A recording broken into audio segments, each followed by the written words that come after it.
Saturday, January 20, 2024, Daily Bread. Title: The Lord gives Moab over to Israel. Judges chapter 3, verses 12 to 31, key verse 28a. Follow me, he ordered, for the Lord has given Moab, your enemy, into your hands. Ehud. Again, the Israelites did evil in the eyes of the Lord. And because they did this evil, the Lord gave Eglon, king of Moab, power over Israel.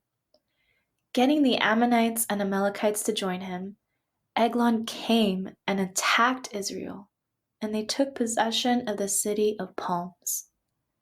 The Israelites were subject to Eglon, king of Moab, for 18 years. Again, the Israelites cried out to the Lord, and he gave them a deliverer, Ehud, a left-handed man, the son of Jerah the Benjamite. The Israelites sent him with tribute to Eglon, king of Moab. Now Ehud made a double-edged sword about a cubit long, which he strapped to his right thigh under his clothing. He presented the tribute to Eglon, king of Moab, who was a very fat man. After Ehud had presented the tribute, he sent on their way those who had carried it. But on reaching the stone images near Gilgal, he himself went back to Eglon and said, "Your Majesty, I have a secret message for you." The king said to his attendants, "Leave us," and they all left. Ehud then approached him while he was sitting alone in the upper room of his palace and said, "I have a message from God for you." As the king rose from his seat, Ehud reached with his left hand, drew the sword from his right thigh, and plunged it into the king's belly. Even the handle sank in after the blade, and his bowels discharged. Ehud did not pull the sword out, and the fat closed in over it. Then Ehud went to the porch. He shut the doors of the upper room behind him and locked them. After he had gone, the servants came and found the doors of the upper room locked. They said, "He must be relieving himself in the inner room of the palace." They waited to the point of embarrassment. But when he did not open the doors of the room, they took a key and unlocked them. There they saw their Lord fallen to the floor, dead. While they waited, Ehud got away. He passed by the stone images and escaped to Seirah. When he arrived there, he blew a trumpet in the hill country of Ephraim, and the Israelites went down with him from the hills, with him leading them. "Follow me," he ordered, "for the Lord has given Moab, your enemy, into your hands."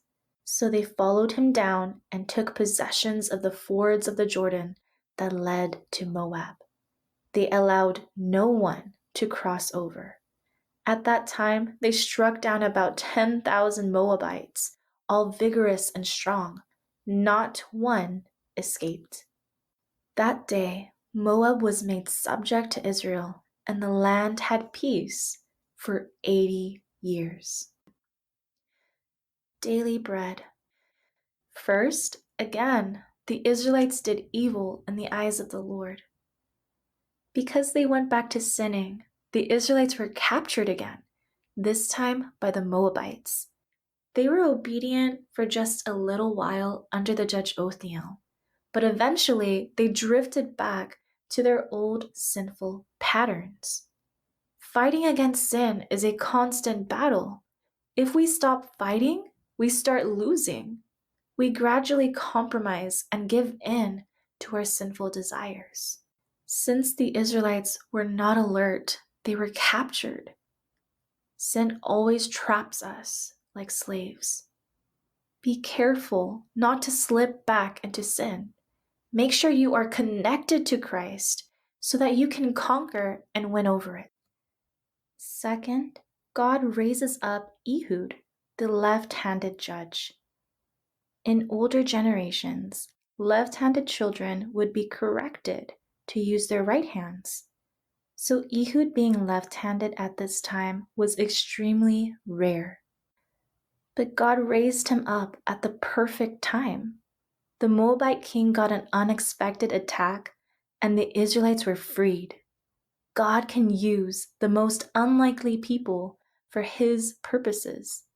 We have lots of weaknesses and shortcomings, but God gave us each special gifts and qualities. No matter how simple or unimpressive it may seem to us, God can use it. Don't underestimate the power of God. Just be willing and available for God to use you. Prayer. Lord, help me be alert so I don't slip back into old sinful habits. I want to be ready and willing to offer my gifts, talents, and resources to serve you. One word, be on guard against sin.